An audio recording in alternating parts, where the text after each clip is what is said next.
Բարև ձեզ, սիրելի գաղափարակիցներ, սիրելի արթուն մարդիկ, սիրելի ընկերներ, ձեր աջակցությունը, ձեր միանալը մեր կողմից նախաձեռնված գործընթացներին գնալով ավելի շատանում, ավելի առարկայական ձև ու բովանդակություն ստանում։ Ես նաև ձեզ կոչ եմ անում մեր կողմից տեղադրված նյութերը անպայման տարածելուց դնել impeachment եւ արթունենք հեշթեգները, դրանք արդեն բավական, այսպես ասեմ, ակտիվ հեշթեգներ են դարձել եւ տեխնիկապես ավելի հեշտ է դառնում այդ ինֆորմացիան, որը մենք տրամադրում ենք, գտնել համացանցում, տարածել, մի խոսքով խնդրում եմ անպայման մեր կողմից տրամադրված ինֆորմացիան տարածելուց տարածեք impeachment եւ արթունենք հեշթեգներով։ Նախ մինչև բուն ասելիքին անցնելը ասեմ, որ մոտակա մի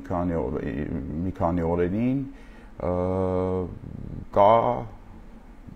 լավ լուրի կանխազգում, ասենց ասեմ, հա, կապված մեր կողմից նախաձեռնված, մեր կողմից առաջ քաշված քաղաքական օրակարգի հետ։ Դա կլինի կտեսնեք, առաջ Աստված թող այդ ամեն ինչը լինի, դուք այդ մասին կիմանաք։ Մենք, ես եւ Էդգար Ղազարյանը գերակտիվ կերպով շարունակում ենք ամբողջ քաղաքական դաշտում ընդդիմադիր հատվածի մասին է խոսքը, impeachment-ի հետ կապված բանակցությունները,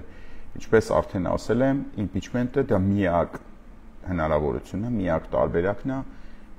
Նիկոլ Փաշինյանին հեռացնելու, այլ տարբերակ ուղղակի գոյություն չունի։ Ես բազմաթիվ անգամ լսել եմ տարբեր ընդդիմադիրներ փորձում են ասենց խոսույթներ բերել, որ impeachment-ը գործիքներից մեկն է, բան, դա անպայման հարցրեք բա մյուսը որն է այդ գործիքներից։ Երկրորդ գործիք ուղղակի գոյություն չունի, եւ այն մարդիկ, ովքեր որ ձեզ այդպես բան կասեն, ուղղակի սրտախոսներ են։ Այս մասին մենք խոսել ենք, սրա մասին չեմ այսօր ուզում ասեմ։ Դուք նաև տեսնում եք, որ Էդգար Ղազարյանը հետևողականորեն փորձում է հանդիպի քպեական պատգամավորների հետ impeachment-ի թեմայով։ Այդ հանդիպումները սկսվել են 2 շաբաթ առաջվանից, այդ հանդիպումներից մեկին նույնիսկ ես գնացի աջակցող կարգավիճակում նաև Էդգար Ղազարյանի կողքին եղա։ Եվ դուք հանրությունը պարզ տեսնում է, ինչ, տեսնում է, որ քպեական պատգամավորները խուսափում են հանդիպել Էդգար Ղազարյանից։ Այդ նույն քպեական պատգամավորները, ովքեր ընդդիմադիր պատգամավորներին հաթաթ են տալի, գոռում են ազգային ժողովի բանում դահլիճում, ինչ-որ քֆուրներ են տալի, փորձում են նսեմացնեն, ստորացնեն եւ այլն, տեսել եք, չէ՞, այդ քպեական նույն քպեական պատգամավորներն են, ովքեր առյուծ են կտրում ընդդիմադիր պատգամավորների հետ շփվելու ընթացքում։ Ես այդ հարցը թողում եմ մի կողմ, որ այդ առյուծ կտրելու տեսարանները իրենք հիմնականում անկապ տեսարաններ են, այսինքն ոչ մի բան չունեն, արդյունավետություն բացարձակապես չունեն այդ գործողությունները, այդ խրոխտ հարցերը, որը ընդդիմությունը յանեն փորձում է տա, իրականում քողարկում է իր անգործությունն, այսինքն որպեսզի չստացվի, որ իրանք այդտեղ լոկ շլրված են ու պրոստը աշխատավարձ են ստանում, իրանք տենց մերթ ինչ-որ տենց խրոխտ հարցեր են տալի, այս վերջերս արդեն հարցազրույցներում փաստացիորեն ընդունեցին մեր ընդդիմադիրները, որ իրանց ֆունկցիան պատկերացնում են Նիկոլ Փաշինյանին հարցեր տալու մեջ, այսինքն իրանք գլուխ են գովում մի բան է, որ տենց մենք տեսակ ինչ հարցեր տվինք, մենք ազգային ժողովում ենք, որ հարցեր տանք նայելով նրա ուղիղ աչքերի մեջ, կոմֆորտ զոնայից հանենք նրան, բացահայտումներ անենք բանի հանրության համար եւ այլն։ Էլ մի կողմ եմ թողում, որ այդ ամեն ինչի համար կարելի է պրոստը մոտ լրատվամիջոց բացել ու այդ բացահայտումները անել։ Մի կողմ եմ թողնում այն հանգամանքը, որ այն աղետները, որը բերում է Նիկոլ Փաշինյանը, դա բերում է բացահայտ, այսինքն ոչ մի բան բացահայտելու կարիք չկա։ Բացարձակապես, ասեք, իջը Արցախը թաքուն հանձնեց, պատերազմը թաքուն կրվեց, այդ զոհերն էին, ինչն էր թաքուն, սա աղել ժողովրդի աչքի առաջ եղել եւ հետեւաբար, եթե այն ինչ եղել է հրապարակային եւ բաց, այդ ստորություններն ու տականքությունները թաքուն չեն եղել, դրանք բացահայտման կարիք բացարձակապես չունեն։ Ուղղակի ընդդիմությունը իր անգործությունը այսօրվա այս պահի դրությամբ եւ իր էրոտիկ ֆանտազիաները, սպասումները 2026 թվականի ընտրություններին, որ մի քանի հատ մանդատ փախցնի, այդ քողարկումը յանիմ տես լուրջ գործ են անում եւ ինչ-որ բացահայտումներ են անում։ Ինչևէ, դուք բոլորը ականատես եք լինում, թե այդ յանիմ ընդդիմադիրների այդ խրոխտ բացահայտումների ժամանակ ոնց են ազգային ժողովի ԿՊ-ական падգամավորները թքում մրում ընդդիմադիր падգամավորներին։ Բոլորիդ աչքի առաջ է տեղի ունենում այդ ամեն ինչը։ Ոնց է, ասենք, ԿՊ-ական падգամավորը դահլիճում նստած ընդդիմադիր падգամավորին, ում որ դուք ձայն եք տվել, որ Յանին պիտի Նիկոլին հեռացնի, բանը անում, իր անուն ազգանունի վրա կայֆավատ է լինում, էլի, ասենք, այդ մարդը այդպես խելոք նստած լսում է այդ ամեն ինչը։ Ոնց են, ասենք, ընդդիմադիր падգամավորներին այդ ախրոնիկներով քաշ տալի այդ ամբիոնից ներքև, հետո սաղով հարցակվում են, որ խփեն, բան ինչ։ Այդ սա տեսել եք, չէ՞ դուք։ Այսինքն ստացվում է, որ ԿՊ-ական падգամավորները լկտի, անպատիժ, բան, սենց ինչ-որ կերպարներ են։ Բայց ոնց է լինում, որ այդ նույն լկտի, անպատիժ, այդ դուխով, այսպես ասած, падգամավորները ԿՊ-ական կուրկուրի ձակ են դառնում Էդգար Ղազարյանի հետ հանդիպման ժամանակ։ Ոնց է լինում, այսինքն այդ նույն բանը իրանք եթե այտենց դուխով են, այտենց ինչ-որ նվաստացնող են, հսկա ջարդող, վիշապ խեղդող, ես իմ ովքեր են, որ մեր ընտրություններին սպասող ընդդիմությանը այտենց ոտիտակ են տալի, նվաստացնում են, հա նույն Էդգար Ղազարյանը մի հոգի է, այտենց ֆիզիկապես շատ ավելի թույլ է, քան շատ ու շատ падգամավորներ, կարան գան այտենց նույնը անեն Էդգար Ղազարյանի գլխին։ Ինչն է տարբերությունը, ինչ են փախնում, բա Ջորջ ջան, այս հարցը ձեզ չի հետաքրքրում։ Ինչ են ԿՊ-ական падգամավորները, եթե տենց իրանք էդ են, իրանք տենց անպատիժ են բան եւ այլն, կարան գան, ասեն, «Տո լսի արա Էդգար Ղազարյան, որ вообще դու ով ես, բա sense բաներ անեն»։ Կարան, չէ՞։ Բա ինչի չեն անում։ Այդ հարցը ձեզ չի հետաքրքրում, ժողովուրդ ջան։ Այդ հարցի պատասխանը հետեւյալն է։ Էդգար Ղազարյանը ներկայանում է ԿՊ-ականների հետ հանդիպմանը ոչ թե պաթոսային ապուշ ճառերով, այն որ հելնում են ազգային ժողովի ամբիոնից հիմարագույն ճառեր են, հայոց հպարտ, սենց ոչ թե սենց եզություններով է ինքը ներկայանում ԿՊ-ականներին, այլ փաստարկներով, արգումենտներով։ Ինչն է այդ փաստարկը, հա, ձեզ ասեմ, որ ինչից են փախնում ԿՊ-ականները։ Բանն այն է, որ երևի տեսել եք Էդգար Ղազարյանի ձեռքին կա թղթապանակ։ Այդ թղթապանակի մեջ հավաքված են հետևյալ փաստերը. կառավարության ծրագրից, կառավարության գործունեության շեղումները։ Սրանք սահմանադրական նորմեր են, այսինքն եթե այս սահմանադրական նորմերը չլինեին, մենք կլինենք միապետություն, մենք կհրճակենք Նիկոլին թագավոր, տենց հանգիստ կապրենք, ասենք օրինակ Քուվեյթում, ասենք օրինակ, որտեղ միապետություն է, այնտեղ չկա այս բանը, այնտեղ չէր կարա Էդգար Ղազարյանը պապկով գնալ ասել Քուվեյթի էմիրը շեղվել է կառավարության ծրագրից, որտեղ կառավարությանը իշխանություն տալիս են, այսինքն գործադիրում նշանակում են իր ծրագրի համաձայն, դա սահմանադրության մեջ է գրած, ժողովուրդ ջան։ Եթե կառավարությունը իր ծրագրից շեղվում է, հասկանում եք, ուրեմն այդ կառավարությունը ըստ սահմանադրության ենթակա է փոփոխման։ Հիմա Էդգար Ղազարյանը որ գնում է ԿՊ-ականների հետ հանդիպման, ԿՊ-ականները շատ լավ գիտեն, որ Էդգար Ղազարյանը պաթոսով բաներ, էշ բաներ, ձեր աչքին թոզ փչելու համար բաներ, հարգելի հանրություն, չի ասելու։ Ինքը չի բան անելու, արևաճարժան շափայել ինչ-որ բաներ պսևդո հայրենասիրական ինչ-որ եսիմ ինչ էր խոսալու, որ իրանք էլ վեկալեն, ճպստեն, ասեն, չգիտեմ, տականք, եսիմ ինչ բան, ասենց գնա։ Էդգար Ղազարյանն իրանք չեն կարող ասեն, դու թալանել ես կամ ես ոչ մի բան չեն կարող ասեն։ Հետևաբար խոսակցությունը պետք է ընթանա փաստարկների շուրջ Էդգար Ղազարյանի բերած։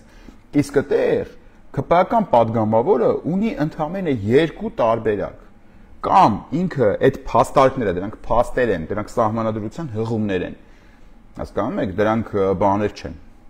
Օդից վերցած բաներ չեն։ Դրանք օրենքն է պահանջում այդ ամեն ինչը։ Կամ իրանք պետք է ասեն, որ մենք թքած ունենք սահմանադրության վրա, որը հանցագործություն է,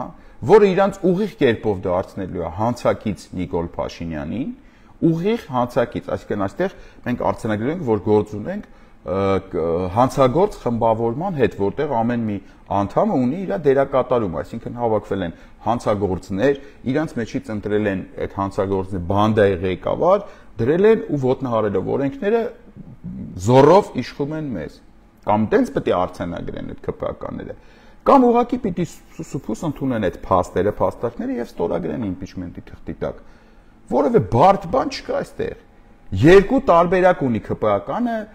Էդգար Ղազարյանի հետ հանդիպան ժամանակ։ Այդ պաթոսները, այդ որ ընդդիմությունը ձեզ բան անում, ձեզ փորձում է մոլորեցնի, անեմ շատ լուրջ գործեր են անում, իրանք շատ լուրջ տղեկ են, էլի շատ լուրջ տղեկ են, տենց եւ այլն։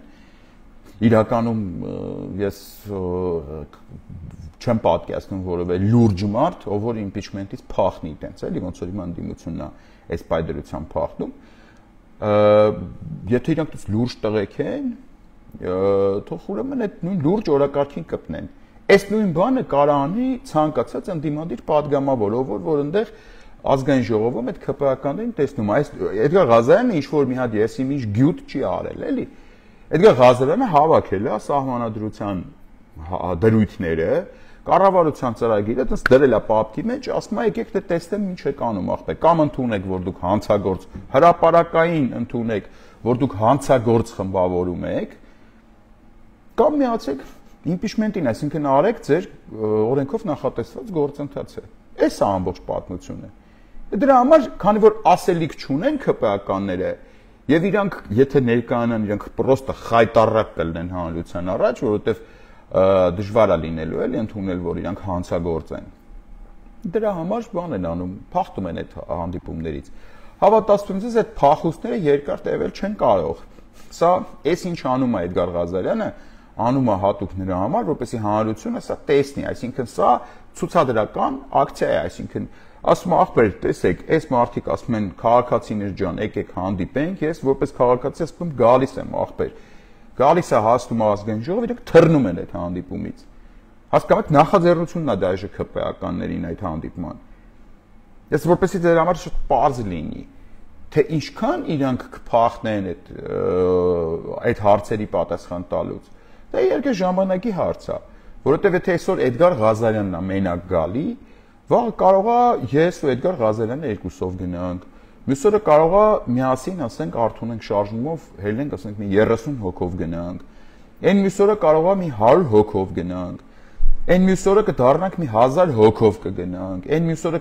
կարող է 10000 հոգով կգնանք, որովհետև ի տարբերություն ընդդիմության մինչև հիմա արածների, մենք գիտենք ուր ենք գնում, մենք գիտենք ինչի համար ենք գնում, ոչ թե Հավայի ժողովրդին հանում ենք փողոց, ասում ենք հելեք հələ ժողովուրդ մի հատ փողոց, մենք ձեզ կասենք խի ախպեր։ Մենք այդպես բան թույլ չենք տա ժողովրդին խափենք,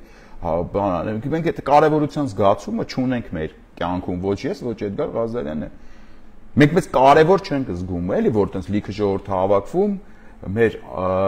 ինչպես ընդդիմության շատ հռետորների դեպքում ալում են հիմարագույն ելույթները լսացնեմ ժողովրդի։ Եթե ես բան ունենամ ասելու, սա լայվի կնոպկին սխմել եմ, ձեզ ասում եմ պարտադիր չի, ձեզ հավաքեմ փողոցում, ես այնպես լուրջ դեմքով կանգնեմ, հելնեմ ասեմ եսի ինչ, ինչ-որ բաներ խոստանամ, հետո թռնեմ, բան, հետո ասեմ մտնում եմ մարզերը հանդիպման, հետո երկու ամիս հետո ասեմ ժողովուրդներ մեղավոր որ չէի լավ, դες բաներ չեմ անելու ես, ոչ ես, ոչ էլ Էդգար Ղազարյանը։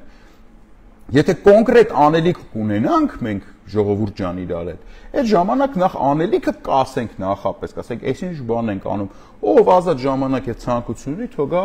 մասնակցի։ Եթե չենք ունենա, մենք ոչ մեկի ոչ իր գործից կկտրենք, ոչ իր կյանքից, կենցաղից կկտրենք, ոչ էլ ինչ-որ մեկին անհարմարություն կփորձենք պատճառենք քաղաքում։ Ժողովրդի մասով ես մի հատ առանձին լայվ կանեմ, թե ինչ դերակատարում է ունեցել ընդդիմության համար հատկապես ժողովուրդը, ինչ կոչերով են ժողովրդին հանել փողոց եւ ոնց են փորձել ժողովրդի վզին թողեն իրանց ձախողումները, իրանց կոնկրետ ձախողումները։ Քանի որ ես արդեն ամենասկզբում ասացի նաեւ լավ լուրերի ակնկալիքներ կա, դրանով է պայմանավորված մի քիչ որ այս վերջերս եթեր չէի բանանում, որտեվ չէի ուզում որոշակի գործընթացներ կա, չէի ուզում դրանց վրա ազդեի, շատ հնարավոր է մենք մինչև այս շաբաթվա վերջ ունենանք դրական լուրեր, դրական ինչ-որ տեղաշարժեր impeachment-ի հետ կապված։ Դրա համար այս շաբաթ նույնիսկ Արթուն ենք շարժման հերթական հավաքը չարեցին, 4-7 օրերի ավանդական դարձած, ըստ էության դա այս լուրերի հավաքելուց հետո կանենք երևի հաջորդ շաբաթվա մեջ արդեն նորմալ լուրջ նորություններով։ Սա էր իմ ասածը, առանձնապես ինչ-որ բան չունեի ասելու, Ժորժ ջան, հետևեք մեր էջերին, մեր էջերով մենք առաջի ձեռքով ձեզ տեղեկացնենք impeachment-ի շուրջ ընթացող բոլոր գործընթացներին, կրկին անգամ հիշեցնեմ, որ Հայաստանի քաղաքական օրակարգում կա Նիկոլին հեռացնելու միայն մեկ տարբերակ, դա impeachment-ն է։ Երկրորդ տարբերակը ուղղակի չկա։ Գոյություն չունի երկրորդ տարբերակը։ Բոլոր այն ընդդիմադիրները, ովքեր որ ձեզ կասեն, որ impeachment-ից բացի այլ հնարավորություն կա Նիկոլ Փաշինյանին հեռացնելու, հանգիստ արձանագրեք, որ նրանք անամոթ ստախոսներ են եւ հաջորդ ընտրությունների ժամանակ, եթե դրանք կլինեն, այսինքն դրանք արդեն կլինեն, ձեր քվեով կոչ եմ անում ձայն չտալ անամոթ ստախոսներին, ովքեր ձեզ այսօր խաբում են, հետեւաբար վաղն են խաբելու եւ խաբելու են միշտ։ Իսկ եթե խաբողին խաբողով ենք բանանում, այնա խաբում է Նիկոլ ախպերին, լավ էլ խաբում է ընդ որում, այնց լավ այնց ված չի խաբում էլի, ասենք այս խաբողին այն խաբողով եթե դες կայֆում եք, ինչ ասեմ, դա արդեն ձեր ճաշակի գործն, արդեն ճաշակի հարց է, թե որ խաբողին եք դուք նախընտրում, ասենք ստախոս Նիկոլին, թե ստախոս ինչ որ ընդդիմադիրի, դուք արդեն ճաշակի հարց է։ Մեր ընդդիմադիր պատգամավորները փորձում են ընդհատականացնել, հույս ունեն, որ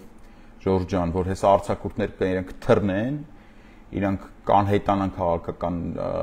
մակերեսից եւ կվերադառնան աշնանը ձեզ թազա ստերով, խափոյփայություններով կերակրելու համար, ինչը մենք իհարկե թույլ չենք տա։ Այդ մինչև հիմա ինչ տեղի է ունենում, ուզում եմ ձեզ հավատացնեմ Ժորժ ջան, որտեղ post factum ես դրանից կպատմեմ ձեզ, ամեն ինչը տեղի է ունենում, այնց ոնց որ մենք նախապես պլանավորել ենք, այսինքն ոչ մի շեղում այս պահի դրությամբ մեր ծրագրից այս բացարձակապես տեղի չի ունեցել։ Մենք շատ լավ գիտենք ում հետ գործ ունենք, թե իշխանության պարագայում, եւ մենք շատ լավ գիտենք, թե ում հետ գործ ունենք, թե անգործության մատնված ընդդիմության պարագայում, որով ամեն կերպ պայքարում է ոչ թե Նիկոլին հանելու համար, այլ ոչ մի բան չանելու ու լիքը փող ստանալու համար։ Այդսեղ գիտենք, այսինքն չէ որ մենք դա ես զարմացել եմ։ Ես հասկանում եմ դուք շատերը ձեզանից ինձ գրում են զարմացած, ապշած, բա մենք չգիտեինք, որ սրանք սենց են, նենց են, դա արվեց, որ դուք էլ իմանաք։ Հիմա մեզ մնում է, այսպես ասեմ, այս երկու օրվա մասին, մինչև այս շաբաթվա վերջի մասին է խոսքը, այս սպասումները հասկանանք ինչ արդյունավետությամբ կլինեն, այս պայդրությամբ թեժ ակտիվ բանակցային գործընթաց է տեղի ունենում ընդդիմության ներսում Նիկոլին փոխարինող անցումային վարչապետի տեխնացուի ընտրության համար։ Ես ձեզ վստահեցնում եմ, որ ես համարյա վստահ եմ, որ այդ արդյունքը արդյունավետ է լինելու այդ բանակցությունները եւ մենք վերջապես արդեն առաջին քայլն ենք անելու ու impeachment-ի գործընթացը ի վերջո տեսանելի ապագայում լինելու է արդեն գործնական նախաձեռնություն, մենք բոլորս այդ առումով նաև անելիք ունենք, գործ ունենք անելու։ Ոչ թե գաք ձեզ կանչենք, որ դուք գաք sense նայեք թե մալյան նարեկը ինչ հանճարեղ ելույթներ է ունենում փողոցներում, այլ իրականում գործ ունենք անելու, ոնց որ այդ մասով արդեն առանձին ձեզ լայվ կանեմ եւ ոչ միայն ես եւ ոչ միայն լայվ մանրամասն այդ մասին մենք խոսանք կհասկանանք։ Լավ եղեք Ժողովուրդ ջան, ամեն ինչ արտակարգ է, այս պահի դրությամբ impeachment-ի գործընթացի մասին եմ ասում, կողքից անիմաստ այդ վնգստոցներին, այդ եկեղեցու դեմ բան եւ այլն, այդ դրանց ուշադրություն դարձեք, դա շատ կանխատեսելի է, ես նույնիսկ բանտից 2 տարի առաջ այդ մասին հայտարարել եմ փաստաբանից միջոցով հայտարարություն եմ տարածել, որ եկեղեցուն դեմ իրանք ունեն շատ մեծ կռիվ ու եկեղեցու ոչ միայն որպես կրոնական կառույց, իրանք կռիվը եկեղեցու դեմ պայքարը որպես ավանդույթի կրող։ Այդ մասին մենք ավելի ուշ կխոսանք, ավելի մանրամասն կխոսանք, հիմա ձեր թույլտվությամբ կենտրոնանանք արդեն մեր կոնկրետ անելիքների վրա։ Լավ եղեք, կհանդիպենք։